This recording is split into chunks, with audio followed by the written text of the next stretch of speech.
What's up, guys? Today we're going to be looking at the finals from the Portland Regional Championships, one of the most exciting finals to have happened in quite a long time, and a very intriguing mirror match. Sam Hough bringing Giratina as well as Jon Eng. The Giratina V-Star, a deck that has often been clowned on, memed on, but both this time the deck has made it to the finals with some discernible differences in both players' lists. Now, before we jump into the games, I'm going to just briefly talk about the list and what I'm going to be doing here today. Sam is not playing a Manaphy. Jon is. There is a copy of TM Devolution Spray in Sam Huff's list, and Jon Eng plays a third copy of Water Energy. So those are your crucial differences to watch out in when you are watching the game. Both players have full knowledge of each other's decks, and the winner of this will become our Portland Regional Champion. My name is Rahul, and I'm going to be broadcasting over this for you guys to watch with commentary and an analysis as we go through.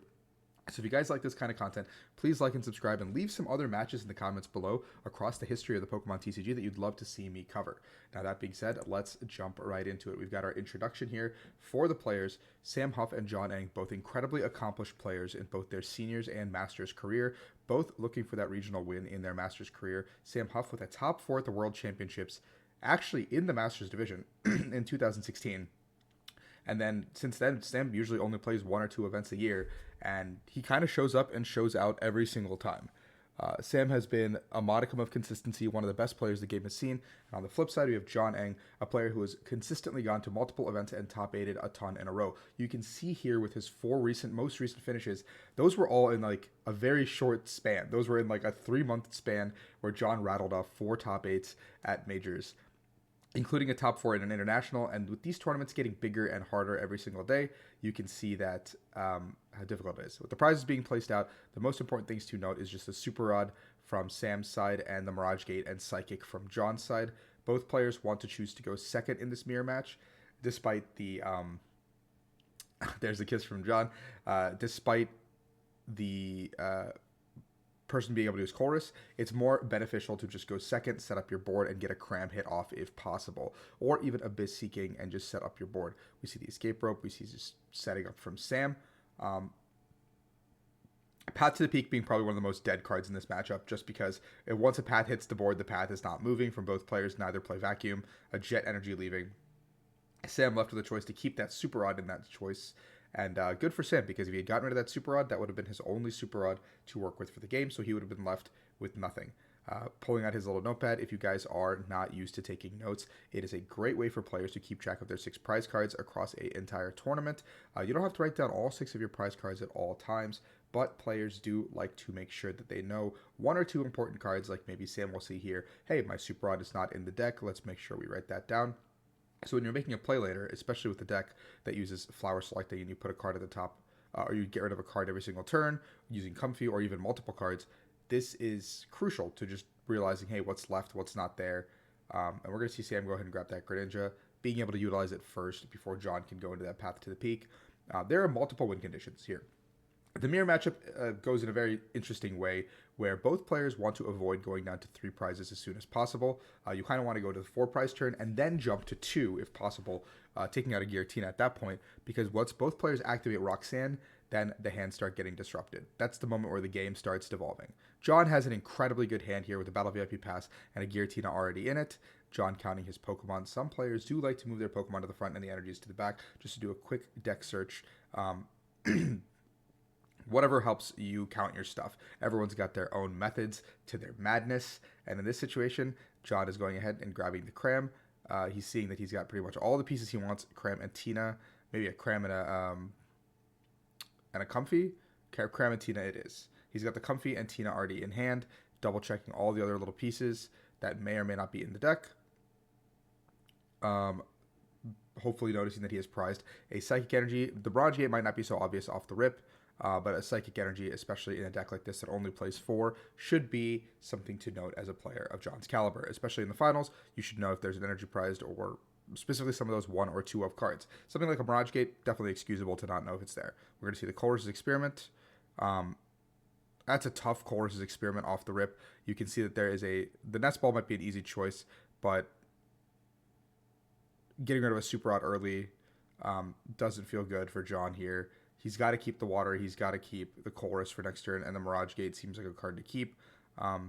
I guess Mirage Gate would have been an easy pitch if you had all 4, but Jon might have already made note of the fact that you don't have that. Manaphy and Mirage Gate, again, a very tough decision here. The Manaphy, if you keep that, Sam doesn't have access to use his Greninja ever. But with another Mirage Gate gone, it makes the deck a little bit more difficult to work with. We're going to go ahead and see another... Oh, 2 energy cards for Jon Eng. That's not what you want to see as Giratina. Energy cards are so valuable in this deck. And now with 1 water gone, players might play a little bit weird, given that... Well, you might think that Giratina only plays 2, but Jon actually plays 3, so this Greninja play is still live. Unfortunately for Jon, there's no Greninja in play. And he wasn't able to access this Cramorant early enough. So, well, the Cramorant can't actually put any pressure here. Sam is going to go ahead and start keep his setup going, gets rid of a Roxanne, which means there's only 1 Roxanne for the entire game for disruption for Sam, and a Giratina V-Star goes away as well. We're going to go ahead and see the Jet Energy bringing up the Comfy, taking 2. Sam looking for a Cramorant here, hopefully, just to take the first prize and get ahead in the race. But looking at Sam's hand, it's a bunch of energies, a Mirage Gate, and a Super Rod. This is not a hand that's even worth using. Like, you can't do anything with this. We're going to see Jon go ahead and hit the Chorus here, Chorus Experiment. Pokegear seems like a pretty easy choice. 1's already in hand. And you only really need 1 Roxanne to kind of come back into this game. But Jon opting to keep the Roxanne, saying that, hey, maybe I fall behind in this game. I wasn't able to get the first knockout. Maybe Sam will walk into this play for me. We're going to see a Flower Selecting from Jon to kick off the turn. A pretty easy choice, getting rid of a Comfy. Both those cards are pretty relevant. Double Tina V-Star hitting the board. I think Jon here makes a mistake because you don't really want to evolve into those Tinas super early, because now you only have a very select switch cards that'll get you out of this situation. Switch cart won't get you out. These Giratinas can't be switch carted and healed, and, well, they require a lot of energies to work with. And if you don't have the energies that you need, then you're just lost loading energies over and over again for no reason. So Shred is actually a pretty reasonable attack. And now Jon has set himself up for a counter catcher play potentially on these Tinas. Yeah, he's got some switch cards to work with, but still. We're going to see Sam Hough doing his Chorus Experiment. A ton of grass energies in that hand. Once again, a Battle VIP pass I see. So you can get rid of that pretty easily. But a Giratina, I think, in that hand you have to keep. We're going to go down to 8. And Sam's hand is not good. There's a lot of blanks here. Nothing to really work with. And Sammy is in a tough spot. This hand is not doing him any favors. You have to bench the other Giratina, because if this one Giratina gets bossed, then the game ends. Because you need a response. So maybe you bench the Giratina and just attach to it. Or just attach a treat and use another Comfy if possible. Yeah, just get to 10 as soon as you can, if you can.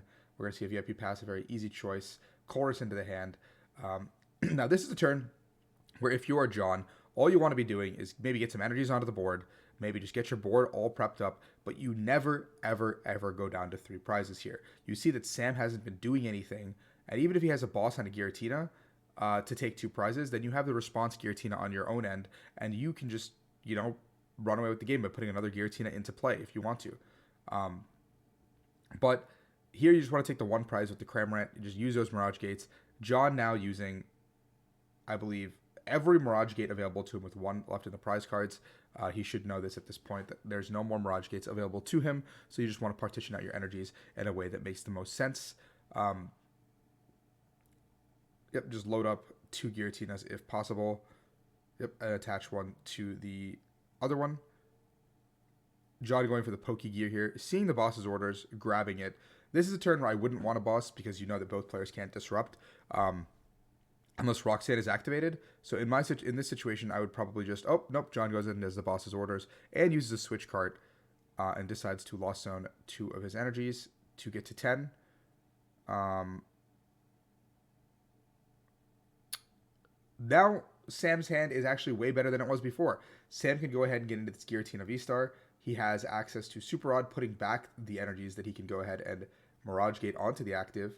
4-star Requiem if he wants to. He's already at 9, I think. He's at 9, so he can't star Requiem just yet.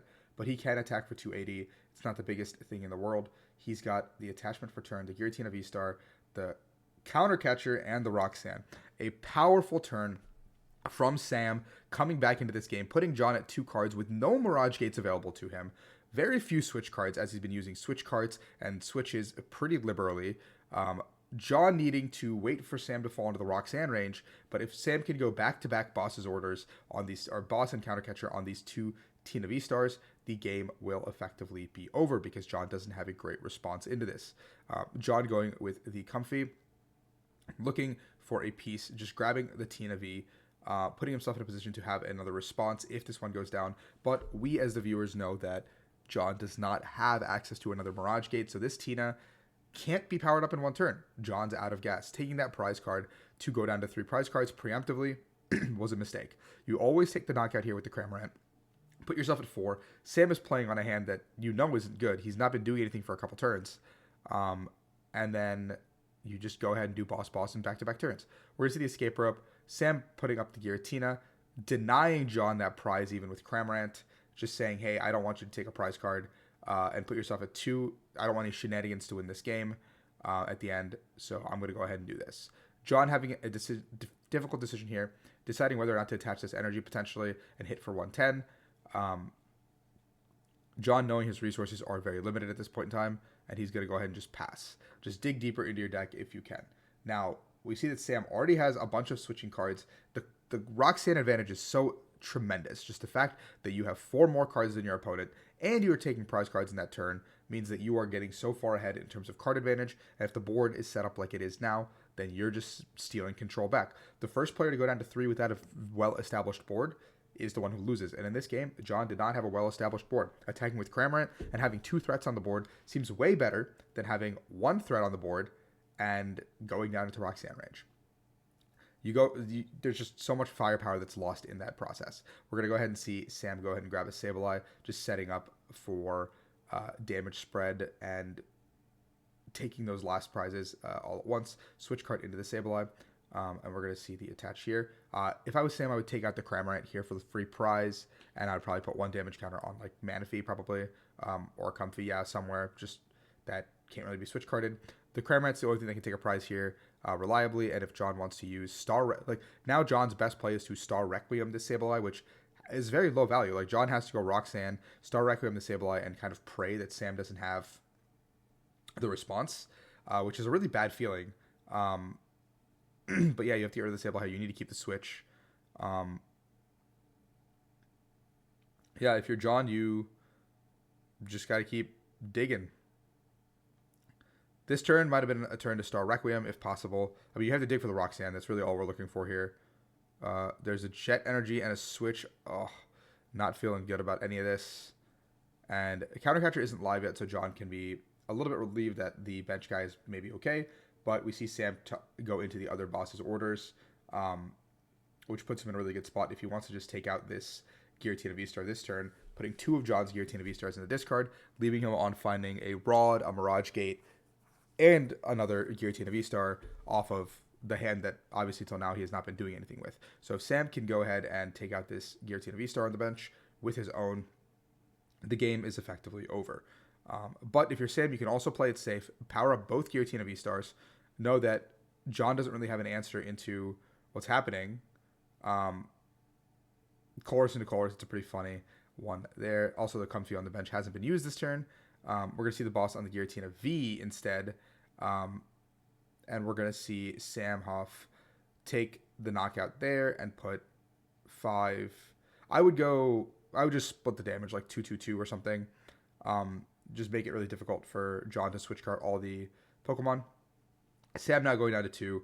But now Jon has an angle to potentially come back into this with a switch, energy attachment, Roxanne counter catcher on the Tina with the Tina V-Star, and knock it out there. If you can possibly pull that off. We're going to see Super Rod Roxanne, which is really unfortunate because we needed that Super Rod to continue playing this game. Now we know that we're going to lose some resources here. I think that's both Rods in the Lost Zone, which is really, really unfortunate. But Jon has access to the Roxanne, so I think we just have to attach and Roxanne here and hope that we had a counter catcher to... A switch card counter catcher would be ideal. No, switch card counter catcher still loses the game. We're going to Roxanne here and just hope we draw a gate and don't draw into the energies, I guess, is the best route here. There is the gate, and we didn't draw into the grass, so we didn't get punished immediately. We're going to go ahead and Nest Ball. There's not much left in the deck. Don't really want to pull out the Greninja. It doesn't really do anything for us here. But if we're Jon, we want to gate the energy to the active to retreat. Yep, the grass goes active. We have the Jet to win the game. That's all we have left. And we're going to go ahead and retreat here. And we're going to have to Star Requiem and pray that Sammy doesn't have anything. But if we're Sammy, we have Mirage Gate off the top of the deck. And we know that Sam has energy, so there it is, the Star Requiem for the game. I think the game 100% turned when Jon attacked into 3 while gutting his own board in the process. You lost a switch card in the process, you lost 2 energies, and you left yourself with only 1 Mirage Gate remaining to work with. Now, both players should know that going down to that 2 price turn has to be, going down to the 3 price turn has to be such a monumental turn because both players up to this point have been building their hands. Both players have had like 8, 9, 10 card hands because Giratina V-Star is just really good at doing this. Using Colress's Experiment, using Comfies, using cards like Abyss Seeking, you're able to just build up this hand to a catapulting position, and the deck's weakness is obviously when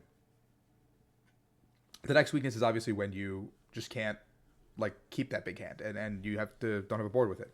So now Jon is going to go ahead and opt to go second once again. And we're going to see, can he come back into this game against Sam, or will Sam run away with this as a 2-0 finish? Prize cards are being put out from both players. We're going to go ahead and see. Jon prizing 3 energy is not good, but Sam is prizing both Super Rods, a Mirage Gate, and 2 energies. So could go either way. The prize cards are pretty bad for both players. Sam going with the first flower selecting of the game. Escape Rope is gone. Sam's hand, pretty good. We've got a Nest Ball, we've got 2 Giratinas, and we've got a Colress for next turn. So everything you could possibly want. In an ideal world, we hit a VIP pass or something off of the second Comfy. Sam expertly figured out his prizes very quickly. And we're off to the races. Making a note of probably, hey, where are my Super Rods in this game? Jon's hand, not looking too great. From a bird's eye view, I see a Nest Ball, a Path to the Peak, a Switch, and a Jet Energy. So nothing really crazy in that hand. No Colress is the big downside, I think, to Jon's hand. We're going to see another flower selecting here from Sam. What does he want to take? Getting rid of the Jet Energy, keeping the Greninja, Giratina hitting the board, and Greninja hitting the board as well, passing it over to Jon. Now, immediately this threat is established that Greninja can do something. A Psychic and a Colress. Losing a Psychic here is really unfortunate for Jon. Not what you want, but seeing a Colress is great. 2, 3, 4, 5. And that is some of the roughest cards that I have seen in a long time. Yeah, from last game, actually. Jon has to kind of keep the grass, at least. I think losing 2 energies here is really hard immediately. We'll see another Comfy, the Jet Energy coming up. We just want to see a VIP pass if possible. A Boss and a Roxanne. So it goes from worse to even worse. Jon has to probably keep the Roxanne, understand that he's playing from behind this game. Or he can go Nest Ball for Cram and just attack here. Which I think is fine. Attacking with Cram and taking a prize card here is not the end of the world. But if Sam can establish the Greninja play this turn with 7 and take 2 prize cards, Jon is once again on the back foot. But Jon should also be looking to potentially, maybe I just set up my board.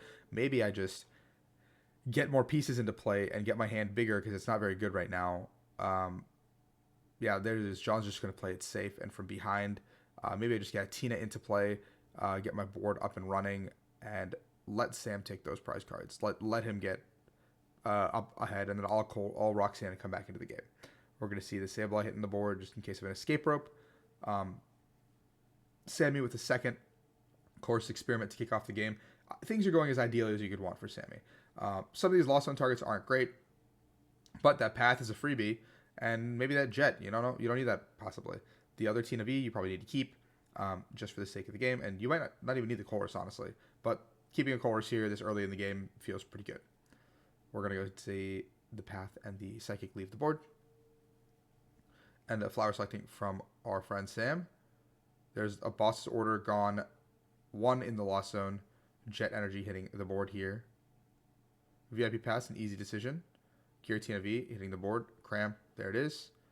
Retreat, and a very simple turn. Sam's board is very powered up. I believe he's at 6 in the Lost Zone. Jon at 4. Not much going for him. What do you do here? You got to do something. but there's not much. And you can see it in Jon's mannerisms that this is not the flower select things he wants to see. This is not how you want the game to go. Everything is falling apart very quickly for Jon. Jon's going to get rid of the Jet Energy, put down the Mana Fee to make sure he doesn't just lose 2 prizes here for no reason. And then the attach retreat to Sableye and a pass. Not really what you want to see if you're Jon. Now, if you are Sam, there is no reason to go to the 3 prize card turn. There is no reason to do anything besides just maybe a couple flower selectings, use those switch cards effectively, and then just smack in, take a prize. Don't do what Jon did last game. Don't give him the opportunity to come back into this game. Power up your board as best as you can. He's been using 1 flower selecting a turn. That's nothing. You can see that he's getting rid of good cards as well on those flower selectings. So what's he keeping is the question. We saw him get rid of a Jet Energy, a Psychic, a Water. Like, this Lost Zone is one of the most painful Lost Zones I've seen in a long time.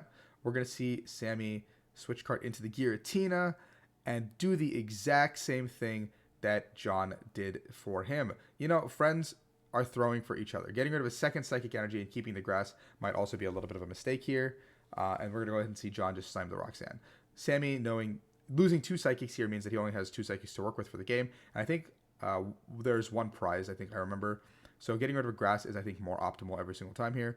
But let's see if Jon can recover this situation. We're going to see a flower selecting, getting rid of that. Super Odd putting back the Giratina pieces. Sam here can just put himself in a good position if he can go into Cramorant even and just take a prize card for free. Another Psychic Energy and a Chorus. Jon having to get rid of the Psychic, putting himself in an even worse position, going to 7 or 8, I guess. No, it should be 7, yeah. Sam Hough, what does he draw into? A second grass, retreats it into the Cram and just takes the prize, goes to 2. It's nice and simple, gets an energy, that's all we were looking for. We're going to see the Chorus here. There's the Counter Catcher to bring back up the Tina. And if we can get into Sableye this turn, which we can Counter Catcher, bring it up, take out the Cramorant, get a Tina established, which we are doing as well. All the pieces are coming together. We just have to cross our fingers and hope that Sam whiffs for like 3 turns. Yeah, something like that. 3 turns. You know, we can do it. We're going to go ahead and see a Mirage Gate just pulling energies out of the deck because Jon knows he's all in at this point. If this Giratina goes down with the boss's orders, he loses the game. But Sam Hough has used both of his boss's orders, 1 in the discard pile and 1 in the Lost Zone. So as a Giratina player here, Jon knows that his Giratina on the bench is safe until he decides to use it. The turn he decides to use it is when then the game is live once again. We're going to see a Nest Ball for Sam, probably grabbing his own Sableye, putting it into the board, being able to just respond in kind if he can. Looking through this, I don't think he has it in the deck, but I don't think I've seen it in play yet, so it must be in his hand, if anything. Jon has done an excellent job of just moving through his deck a lot quicker than Sam has. So Sam, in this turn, wants to move this Giratina if possible, and wants to just build back up a hand. We're going to see a Mirage Gate. Only 1 Psychic Energy in the deck. Oh my god, an unfortunate situation for Sam. If he had 3 energies there, you just go ahead and Star Requiem the active maybe. Maybe you just retreat. I don't even know. Another retreat manually into this. And Sam did pull back his, hopefully, at least one of those Super Rods. A Chorus Experiment off of that Flower Select thing. And Sam has some life. We're going to go ahead and see these being put away as well. And just a simple pass from a Jet Energy. Oh, no, he already attached. You can't do that. We're just going to see a pass. But that Jet Energy already indicates to Jon that that hand is not as strong as Sam would like it to be. Another Chorus, chaining it once again. Going into the Giratina V-Star for Jon. There's light at the end of the tunnel. You go ahead and attach some energies to your board. Just get your guy powered up. And you hold the Roxanne for 1 more turn because you already used Chorus. You don't need to go down to 3 here. You can just take out a free prize wherever you want it. And there's 4 prizes sitting on the board for you. There's 2 Giratinas that are so expertly waiting for you on the board to knock out if you can get to that position. And we're going to see another Comfy hit the dust. Jon going to 4 prize cards. And we're going to go ahead and see Sam just start digging through his deck. He needs the Super Rod. More than anything, the Super Rod is the card that he is looking for. Until he finds that Super Rod, this game isn't going to go anywhere. He's got 2 Mirage Gates sitting in his hand. He has all the fuel that he could possibly want. Just needs some gas, you know? And then we're going to see an Abyss Seeking here, just going through his deck as quickly as possible. Sam knowing, hey, if you take this knockout here, you're putting it on a Mirage Gate and I win situation if I find a Super Rod. Already 1 Chorus gone. Can you find your other Chorus? Or not Chorus, Roxanne, Jon. Can you find it? We're going to see the attachment here. We're going to see Jon asking how many cards are in hand, Sam responding with like 7 or 8, Roxanne just hitting the board immediately from Jon, no more cards being played. And Jon now has a clear path to victory. Star Requiem the active, and then Boss's orders for the game. We're going to see a bunch of stuff in Jon's hand. Nothing really crazy. I think a Super Rod I saw doesn't really need it right now. But he can just go ahead and bench this Cramorant as well just for good measure. It's not a card you really want to see in your deck later on in the game. So I think you just bench the Cramorant, retreat the Sableye, and I think Star Requiem is the better out to win this game. Or you can just Super Rod back the energy. Oh, just super. Okay. We're just going to Star Requiem here. Take the 2. Jon going down to 2 prizes. Now, the game is tied. No one has Counter Catcher live at this point in time. So now Jon needs exactly a Boss's order to win the game. And from Sam Hough, he needs to find a Super Rod. Super Rod is the card we're looking for. A Colress's Experiment off of the Pokegear. It is a live game, ladies and gentlemen. He is very much poised to win this game. Jon counting all the resources, understanding that it's a Super Rod plus Mirage Gate that puts him in the position that he needs to be. Sam digging a little bit deeper into the deck. Keeping the Counter Catcher over the... We see both Super Rods in the hand in this one. Getting rid of a Path and a Giratina V-Star, cards that really can't be used for the rest of this game.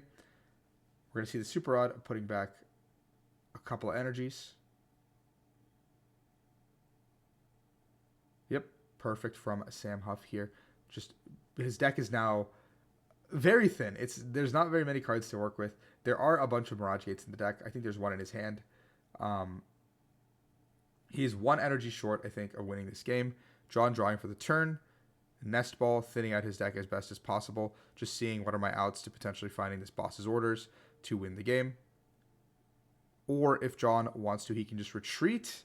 The smart decision would be from Jon is to retreat and just start using Comfy, because you know that Sam Hough does not have any more access to Gust if you don't proc this Counter Catcher. So why would you give Sam an extra prize here to boss up your Giratina? And this Giratina can never be bossed, and you have boss to win the game. So you should just retreat. Jon should retreat first, and then Super Rod, put the energies back, Mirage Gate them back onto the Giratina.